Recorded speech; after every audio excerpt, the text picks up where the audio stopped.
subjective community beliefs uh, held by populations, and then we'll look at examples of how belief shifting content indicators have been used to identify social media accounts likely associated with Russian intelligence that are spreading disinformation.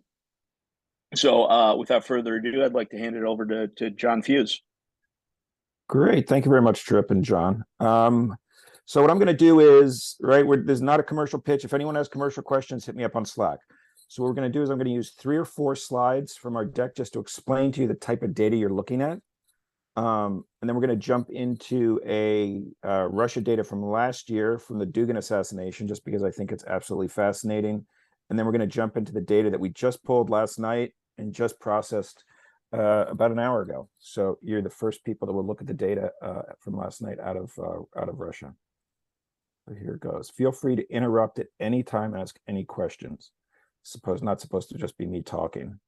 Very quickly, what you are looking at, right?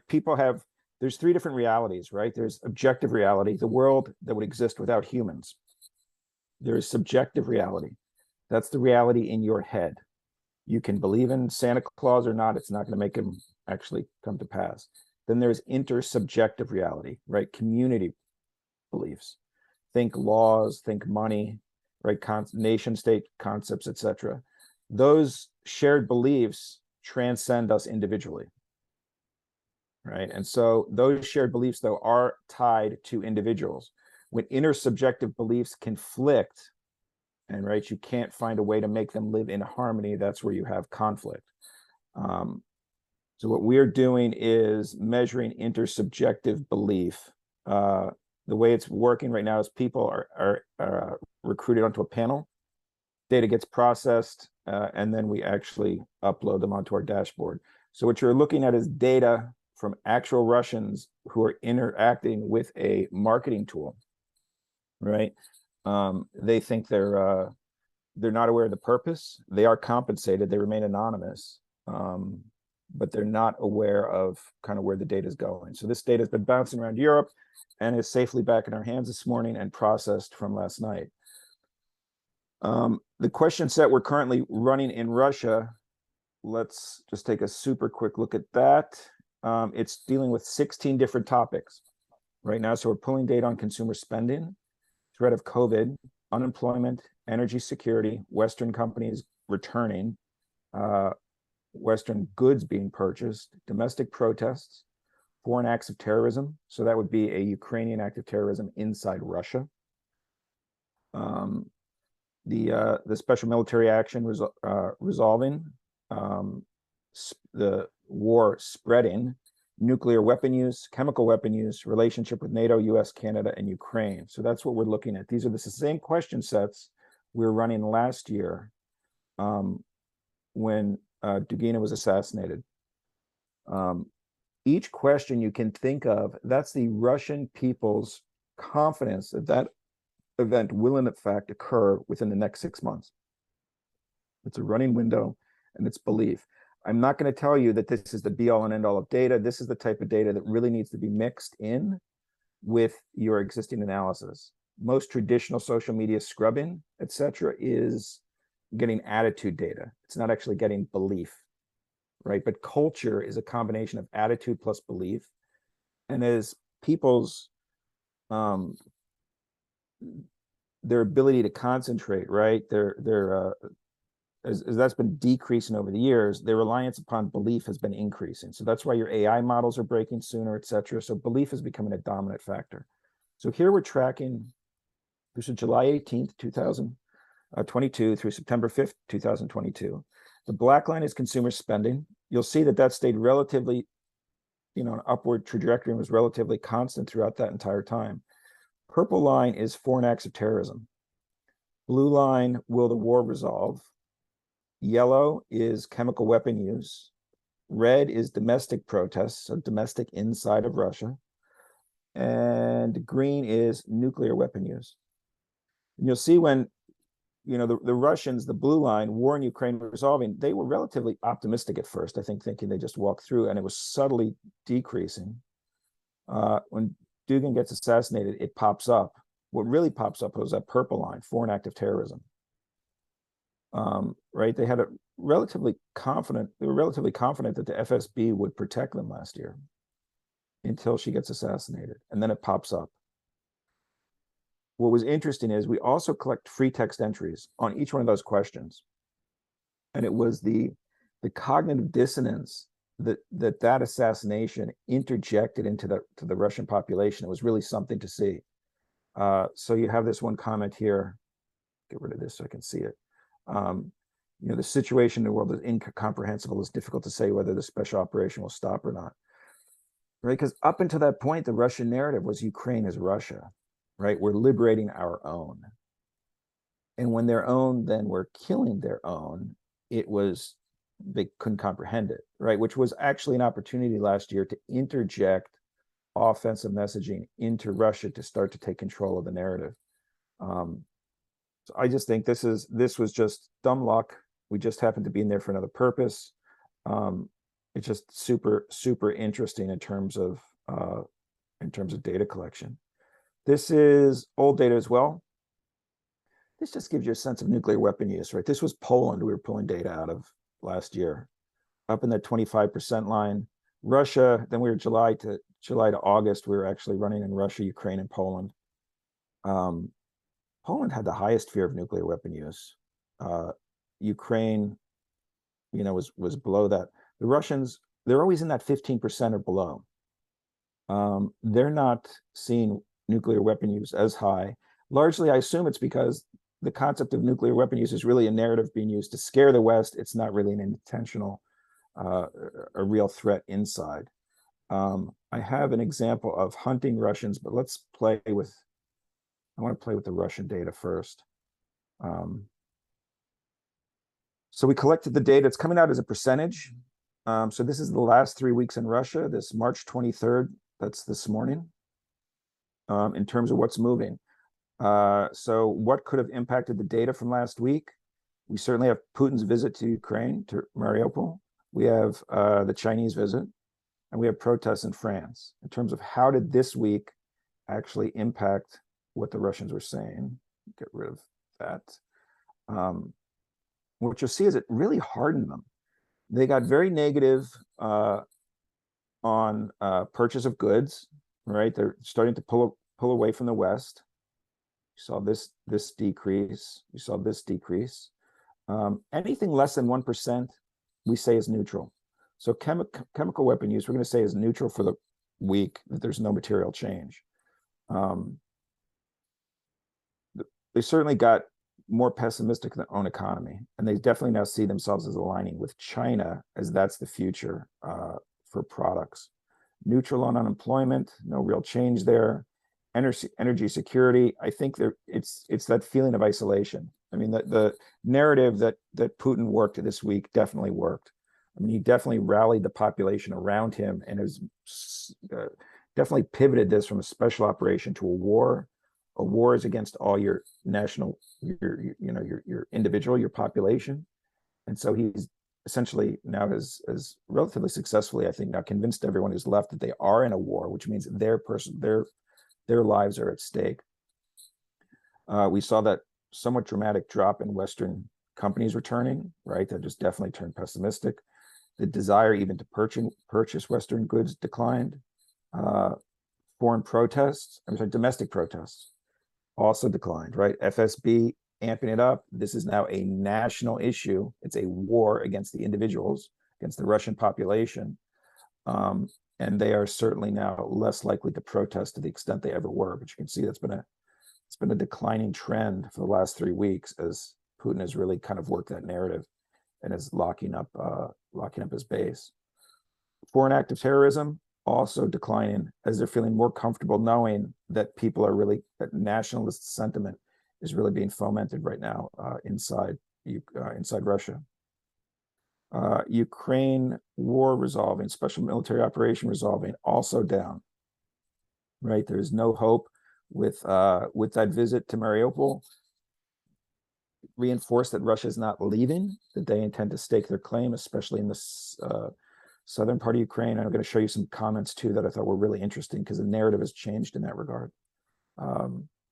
Special military operations spreading down. Interesting in that it's really become focused on a Ukraine-Russia war, not against NATO, right? The threat that is going to spread to the rest of Europe is starting to decline, which is interesting as people focus on what the threat actually is and have some idea.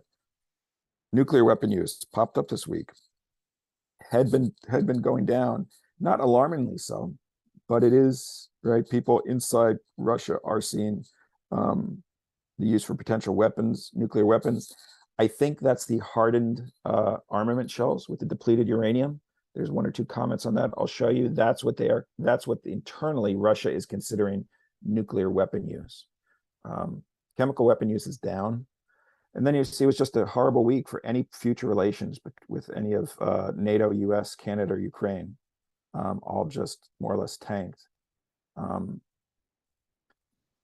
This is a report I'm pulling off of this larger, dashboard, which we can play with if anyone has questions. We can dive into anything and actually kind of look historically where things were.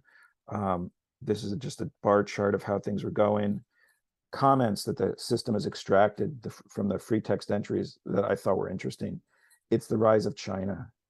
I mean, historically, in the last 3 weeks, we didn't see China mentioned as often. Certainly with Xi's visit for the last 2 days, right? Can't help but have seen him in the news. That's affecting the population, right? They see the West essentially decoupling from the West. So the political situation is certainly high. There seems to be some indication that some of the companies that had been boycotting had come back under different names.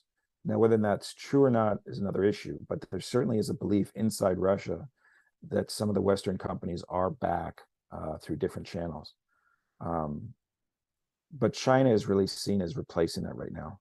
And this week, I think, has really amplified that issue. Protests and terrorism. Normally, we do not see praise. The last 2 weeks, we didn't see praise for Putin. We saw people calling him insane, crazy, schizophrenic, right? There was a fair amount of negativity towards him. This week, that's not the case. Faith in Putin. We were raised Russian. We have little chance of protest, right? So it's people feeling trapped. No, people understand that now is not the time for disagreement. Putin was very successful this week of really pushing that sense of national identity across the Russian population. It's a constant theme we've seen in the last few weeks, that all potential protesters left, right? The people who could leave left. People who went into the war, and the people that are left are the ones who have no choice. And they basically have no will. There's no leadership to help them protest or induce change. Terrorism, basically Ukrainian attacks inside of Russia, certainly something that they expect. They view them as likely. They think that the FSB will protect them. But they also, I think, they don't have that same scare factor that they had before. They realize they're a function of what's happening with the war. Some of the comments on war ending that were interesting. Something's changed over this last week. Right before, the sole reason for ending the war had to do with whether Ukraine would basically give up or whether the West would stop supplying weapons. I'm not sure if it's because of China visiting and the Chinese ostensible peace plan, but the concept that the world community can now impose peace is starting to migrate into the narrative. So this first comment was unique. It's not something we've seen before. So yes, will the war resolve in 6 months? In 6 months, mind you, so it's pretty quick. Yes, if Russia solves the issue of the return of the Black Sea coast and the connection with Transnistria, right? So you're starting to see conditions or a loose framework, at least in the Russian mind, in terms of what would end the war. It's no longer total occupation of Ukraine. It's somehow dealing with southern Ukraine and what's going to happen with that area. And now they're also bringing in Moldova. Depends on further supplies of weapons and ammunition to Ukraine from the Western. That's been a constant theme. But this world community is new, right? It all depends on the world community. Before, it was dependent upon the West Ukraine and Russia. Now it's the world. That's the Chinese influence, right? So we're really starting to see the power of that Chinese visit, not only in terms of what it did internally to the population on economic issues, but also in terms of how they think the Ukraine war will end. We still see the neo-Nazis issue come up occasionally. It's not always a big issue, but it has resurfaced, which is interesting. It's been almost non-existent since the start of the war. Right, this strategic objectives, strategic goals. This was something interesting that came up last year. That on some level, it was a failure of U.S. messaging, perhaps. When this action started, Putin described it as a special operation. That meant it was not war. It was not against the people of Russia, right? It was an administrative act that had a purpose and had someone responsible. The U.S., understandably, and Western allies, we treated it as a war. War is against people, against an entire nation, when in fact that was not the case. We used the word war, right, to really coalesce opposition against what was happening in Ukraine. And that's, I think, coming back to bite us now, because now, to the extent it is a quote unquote war, it's against all Russian people. And in effect, that's playing into to Putin's need to kind of lock in his power inside of Russia. But we still see the strategic goals, special operation get mentioned.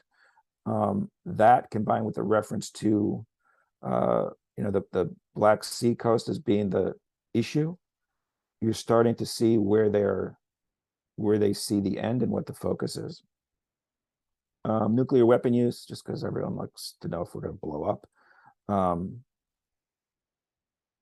It's seen as a Ukrainian issue. It's not really seen as a Russian issue. That Russia and reasonable politicians will not allow this. They view themselves as reasonable, especially what we've seen is demographically, the older 35 generation, right? People who are older, we have a demographic breakdown of under 35s and over 35s. And why did we do that? Because the under 35s were born when the USSR collapsed, right? They don't have a frame of reference in terms of what it was like. They're kind of new Russia, not Russia post USSR. The older group has seen the collapse of the USSR with no nuclear weapon use. They understand that people will actually be reasonable. So that threat internally is why I think you see it at that 15% level, why it's relatively low internally. They don't see this as being the type of situation where nuclear weapons will be used. Certainly not by their leadership. Which is interesting, because then when you hear most of the threats of nuclear weapon use from Russia towards the West, it's almost guaranteed propaganda, right? It's not an actual threat. Right, and here's where this crept up. And this is no doubt associated with some of the news headlines really over the last 24, 48 hours. Dirty bombs, hardened munitions, depleted uranium, that they're considering those dirty bombs cancer causing, et cetera, et cetera. And they're viewing that as, now this is the West in basically going nuclear first. Future relations, we did not pull anything. The system, which now I'll jump to, the system pulls nudges. So what are nudges? Nudges are information that, if amplified, will change belief. Here's an example of this week. So will consumer expenses increase in the next 6 months? Yes. Right. The consensus for that was what, like 63%. We call these Goldilocks zones. So these are the edge of the herd, where we're then using essentially a curated data set to look at what issues are driving those people to drive that issue higher or to drive that issue lower. These are some of the nudges right now that would work if you were messaging into Russia. Certainly referencing housing or communal expenses, that's going to foment the concept that the economy is getting worse. Communal housing costs, I guess what the individuals get charged, reset every April. Suicide is an interesting one, right? That reduces fear of nuclear weapons. So how could that work? If you're if you're obvious about the messaging, it will be rejected because of it's seen as an obvious attempt at manipulation. Any discussion of suicide's bad. No one should commit suicide. This person's crazy because it's a suicidal behavior. Will reinforce the concept that nuclear weapons should not be used. These issues, these nudges are what we also see the Russian SVR system using, which is, let me just open up the chat window in case someone's trying to comment. All right, so let me just show you one quick example, and then we'll jump to questions. So ways nudges are used in a defensive mode.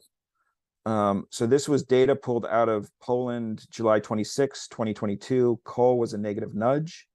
By using a Boolean search, it exposes a weakness in the Russian SVR system, and quickly identifies a series of tweets that occurred the next day that were more likely than not Russian. They were all then, based on a quick onset analysis. Come on, Fusey. Here we go. So, for instance, those 4 tweets were all citing to a Russian Telegram channel. They all came out roughly within the same time. The content was copied from one to the other. There was common wording, which is a weakness of their system in terms of generating messages to push across multiple accounts. We looked at the relationship between the accounts. Some had been retweeting in the past, but in this particular case, they chose not to. We also then looked at the individual accounts, bottom-meter scores, etc., and the kind of the pro-Russian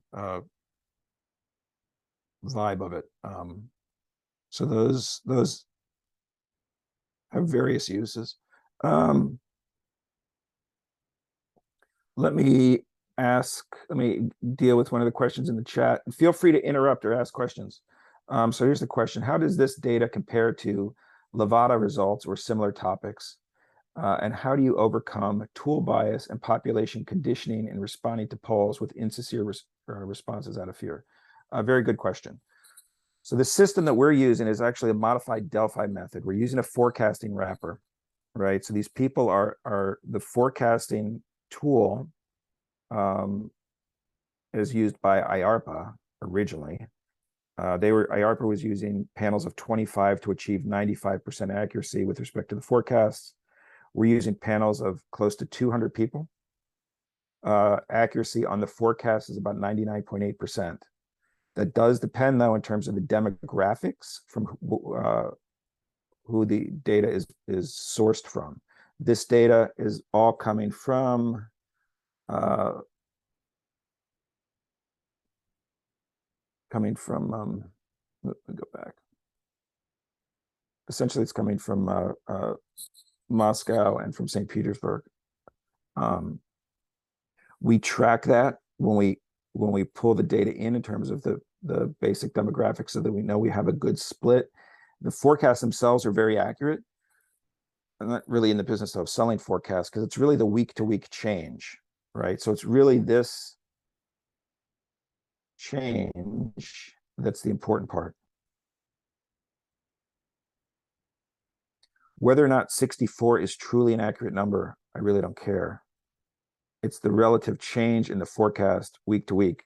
These are the same people answering the same question on the same day of the week, right? So I'm going back to the same panel 4 weeks in a row to get essentially their changed view. The people provide us with a forecast, and then they provide a free text entry.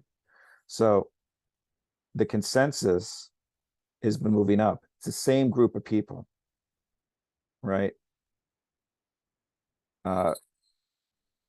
It's a very accurate tool in that respect. And the fact that it's measuring belief directly is much more accurate. It's been tested up by Princeton. Much more accurate than, say, trying to use social listening and divining essentially belief based on what someone may or may not say. The other advantage is we're choosing the topics. We're not dependent upon whether or not someone wants to talk about protests. I highly doubt if you're going to go monitor Telegram or trying to get in and monitor one of the other social media feeds coming out of Russia, you're going to see many people talking about how likely they are to protest or not protest. We have the ability, right?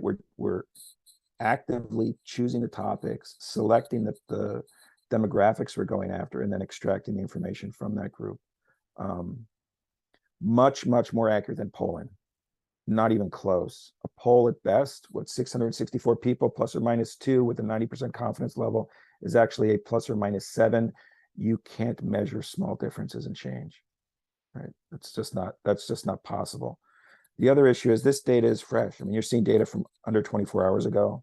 Data drops in accuracy by roughly 79% within 21 days of collection. So in terms of other systems out there, there's not much.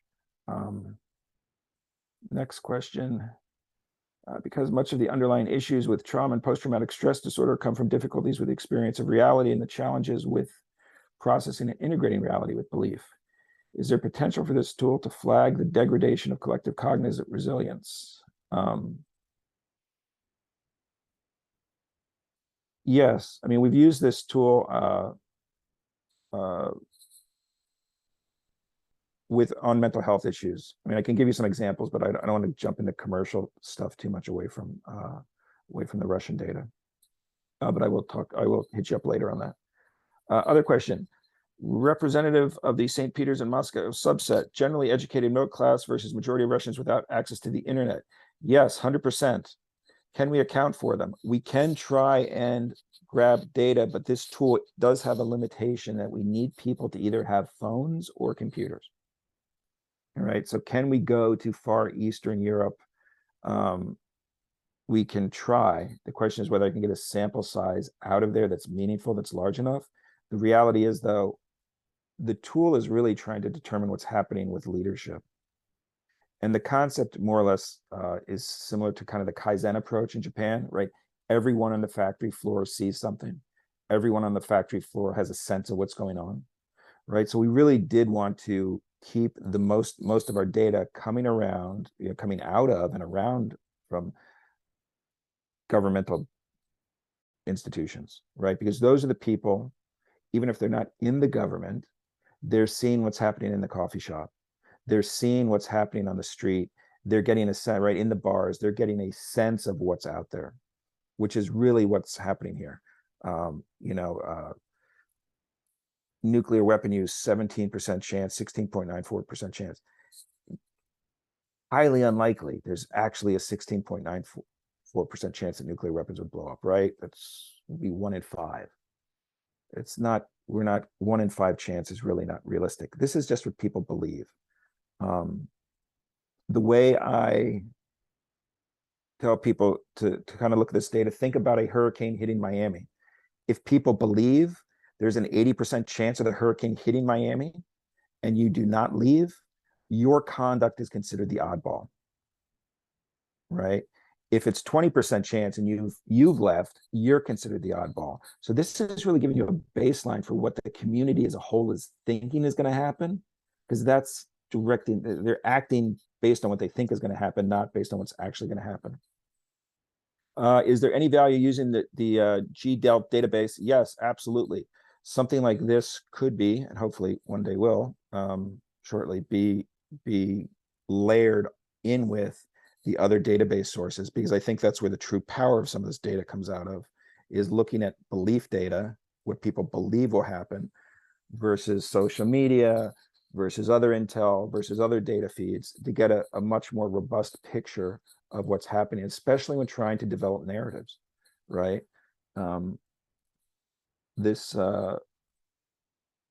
Knowing the China narrative is coming in right away. People should be, that should be something factored into the messaging. The fact that there's a rise in nationalism, all right, that needs to be factored in. Could be a reason to pause, could be a reason to double down. I don't know, who wants to, any questions? You want to play with data? You want to, here is, if this will load. So this is what you're looking at here. You can go through different questions in terms of which ones you think are most interesting. What's shown here, the y-axis is the 0 to 100 probability. So that's the confidence level. Will this event occur within the next 6 months? Yes response. So it's the confidence level of that event occurring. Each little person here is an individual placing their bet, basically placing their forecast. You'll see in week 1, we started with 227 people. Week 2, we dropped down to, we have 206. This last week, 191. That's a great degradation. Very little change, but that small shift to the left, don't assume that means anything. That's just a few people dropping out and not wanting to participate week to week. But let's look at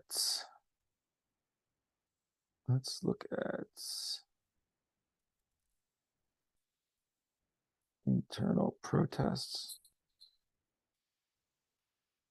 So generally, let's get rid of rounds 2 and 3. So in week 1, internal protests, look at that. There's a whole group sitting there, 50%. They do not know whether or not there's going to be an internal protest within the next 6 months. Those are all people subject to influence, right? That means if you're messaging in, that's the group you're really targeting, and when you're trying to move them up. The group that's polarized, that says that no way in hell are they going to protest, no point to move them. You want to focus on, and the groups that are already polarized in your favor, you're using what dragged them up to actually push the others up. And then we can see kind of how that changed, right? Week 2, the amount who are undecided changed. Week 3, right, smaller still, right, as that polarization has really come into play with more people going negative. To what do you attribute the dropout rate of respondents week to week? It's a natural occurrence. Just people, these are individuals who are compensated. Life gets in the way, right? The system only opens up for data collection over a 24-hour period each week. So if you were available the first Thursday, great. If you're available the second Thursday, great. Third Thursday, you're traveling, you're out.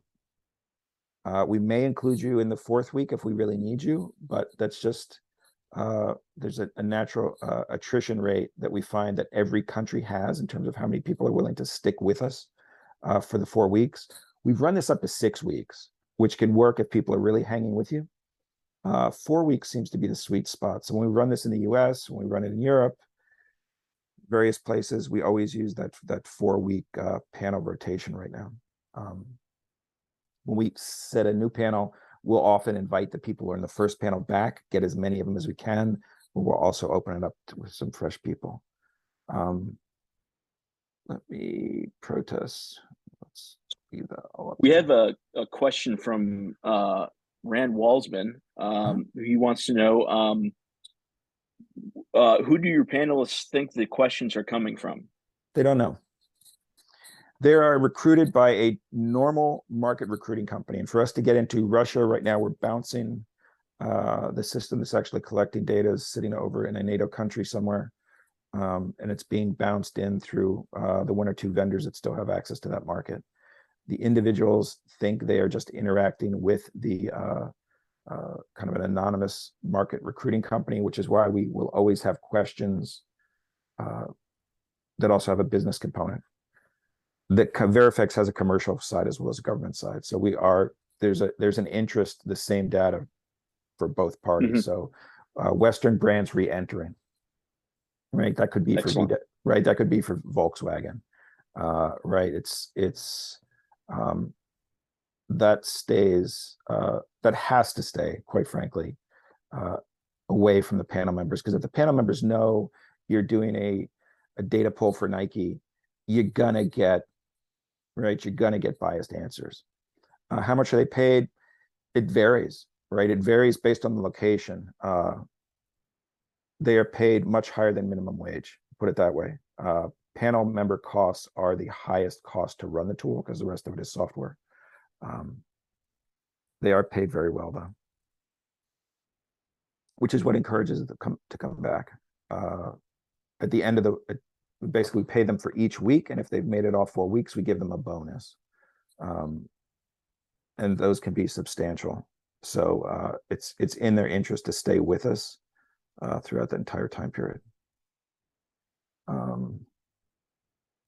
One thing I thought was interesting. So we capture demographics. Here's an interesting split.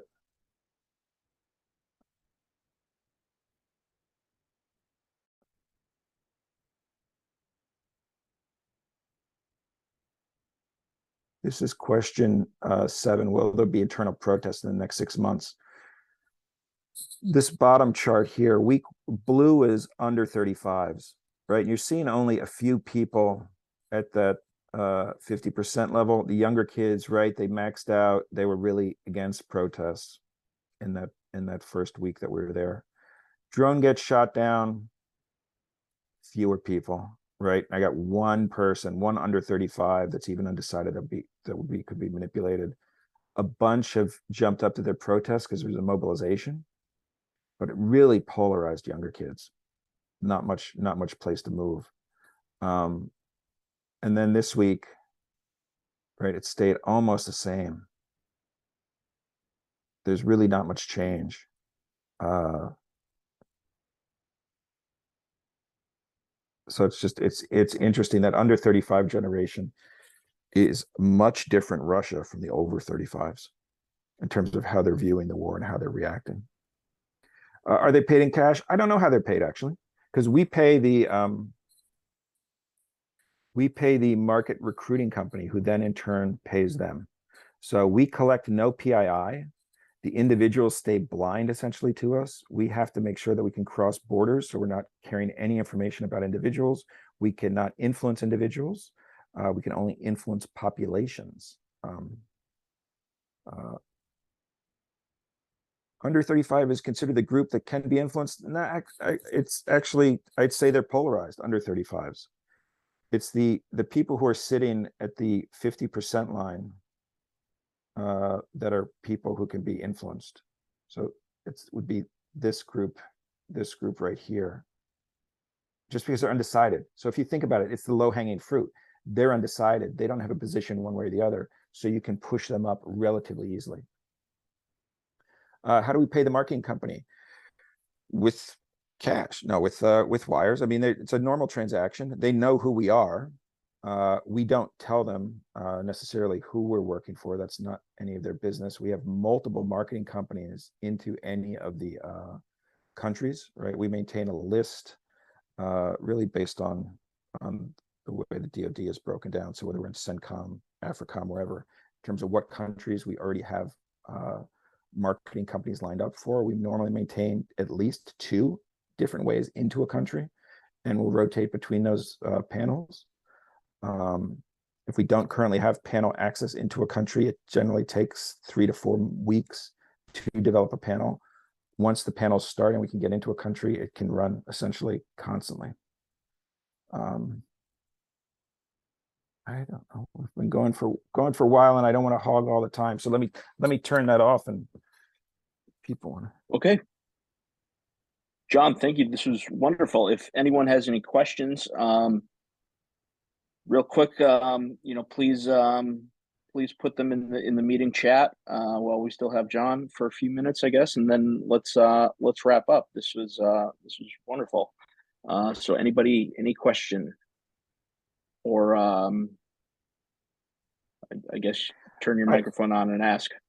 I will stick that little summary that I showed you up into the Slack channel later today. It just needs to be reviewed for typos, but I'll stick that up if people want to look at any of that data in more detail or have a copy for your own personal use. Okay. John Bicknell, are you just one last thing from me on this, for anybody who's interested, we'll also put a link to this discussion in the Slack. We'll turn this into like an unlisted YouTube video and put it in Slack in case anybody wants to review some of the stuff that John was talking about. But yeah, so hey, this was the first of many of these. Trip.